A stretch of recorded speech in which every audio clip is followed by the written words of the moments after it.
My name is Paul, and I am the voiceover for a ministry provided to you by Kym Coan at God is Government, called Your Daily Bread, taken from Christ's teaching of the Lord's Prayer in Matthew chapter 6, verse 11.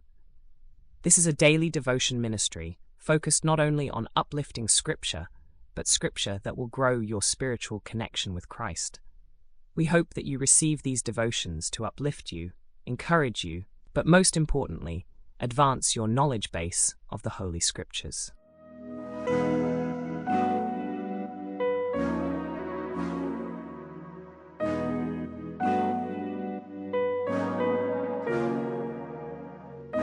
Today's focused discussion will be on the meekness of Moses.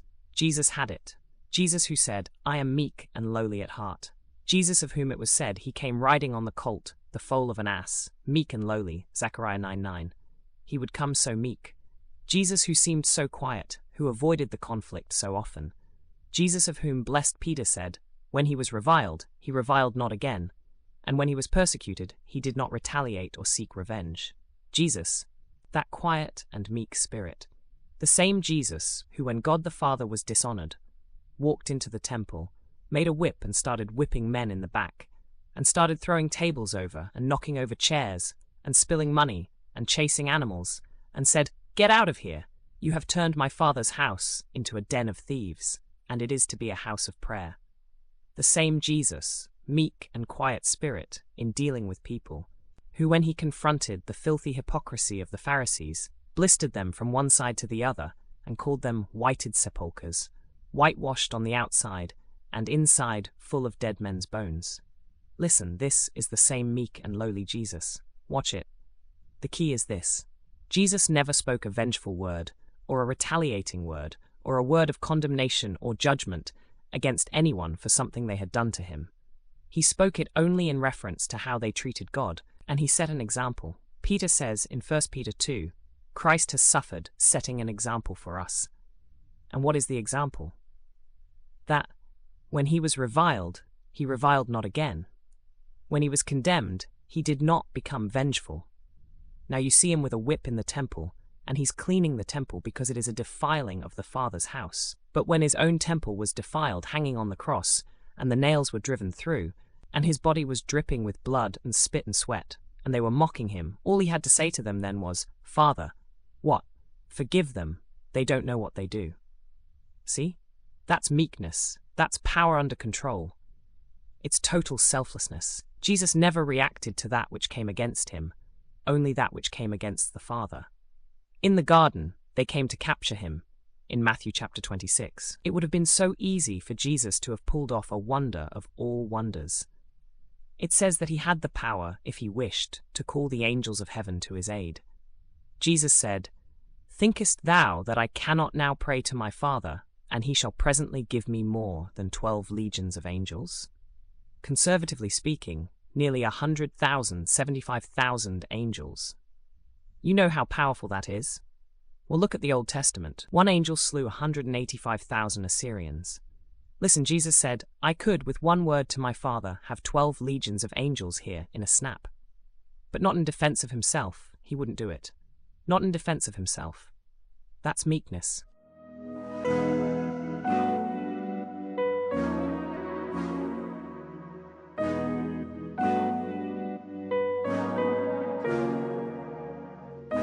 Meekness will take a whip and defend God against those who desecrate his name. It'll be angry. It'll be so angry that its eyes will be fire. But meekness will not as much as lift its own finger for vengeance against that which comes to itself. You know, it's so easy, this to be tempted this way. When somebody says something about me that's critical or something, you feel that inside temptation. Boy, I'll tell them. Who do they think they are touching God's anointed? Hey, you get... See? Or when somebody does something to you, people keep running into our cars lately. Your first reaction is, boy, I'm going to get every penny out of that bird. See? That's what you start to feel inside. And you need to say, that's not the thing to be angry about. Not what my neighbor does to me. What happens to me doesn't matter. Meekness says, I only retaliate.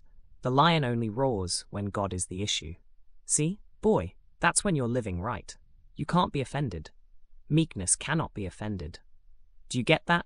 There's nothing to defend because we're nothing.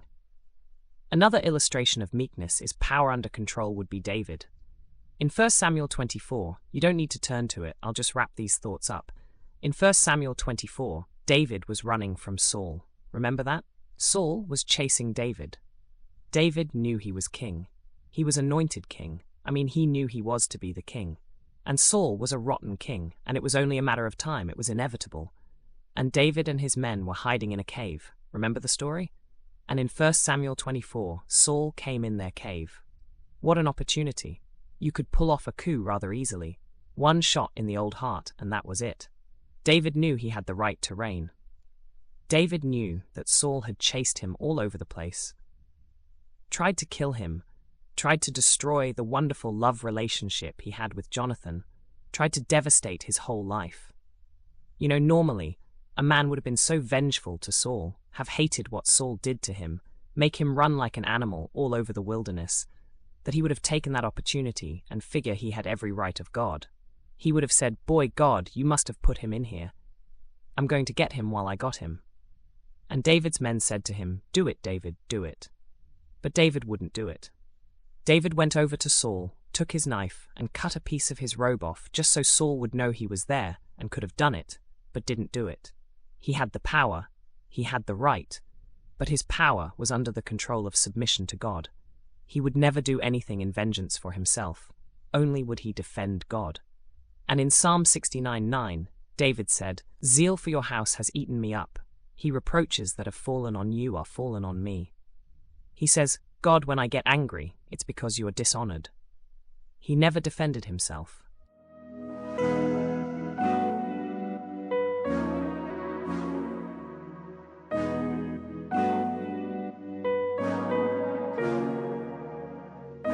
In 2 Samuel 16, David's son Absalom, that evil, rebellious, vile son, tried to defeat his own father as king. And David had to run for his life. And David is running for his life out in the wilderness. And Absalom is trying to put up a new government and undermine his own father. And David was the laughingstock of some people because he ran from his own son. And during that time, one of Saul's men by the name of Shimei found David, and he started to curse at David. And he mocked David, and he threw rocks at him. David was the king, God's anointed.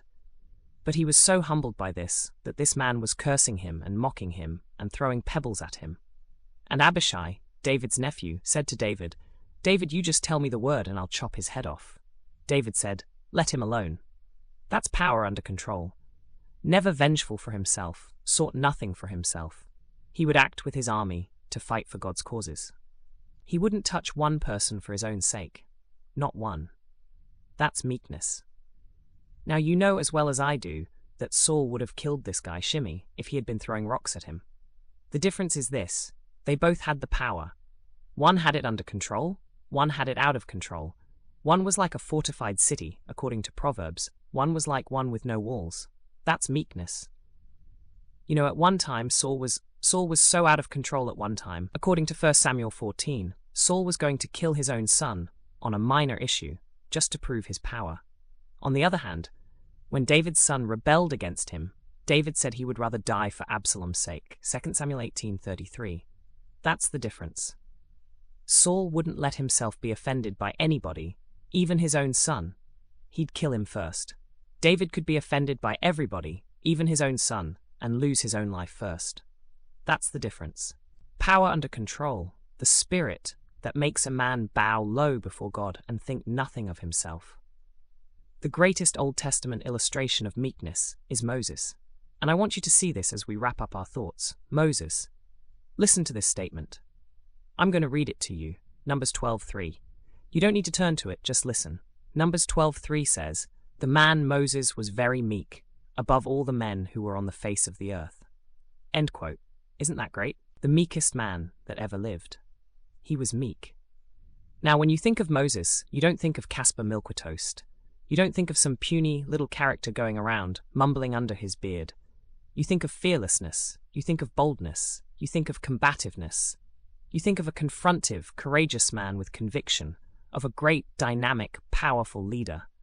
You see that man with explosions of anger from one end of his career to the other, don't you?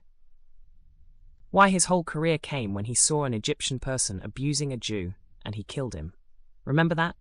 He blew up at him, and he just took his life. He was so furious.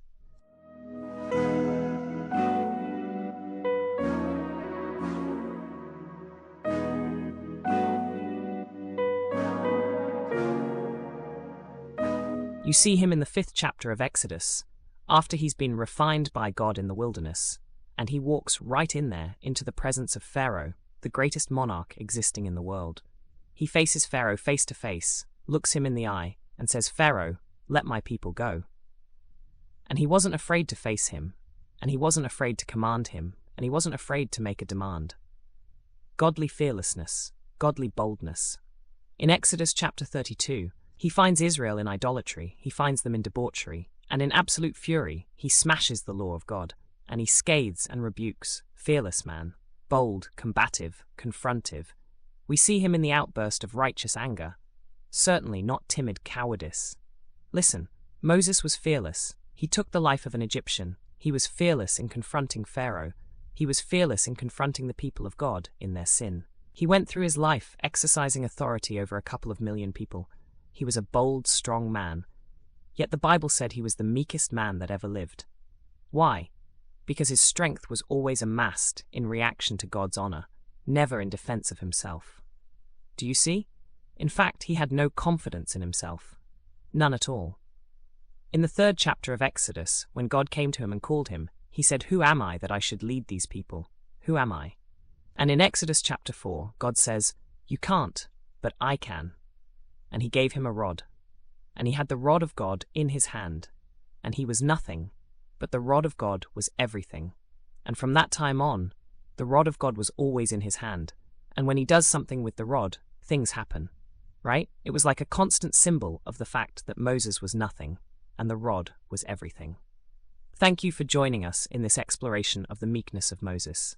Until next time, remember to keep the faith, stay strong, and continue to shine your light in the world. To hear these daily devotions of your daily bread, please log on to goddessgovernment.com. Goodbye, and may your faith always lead the way.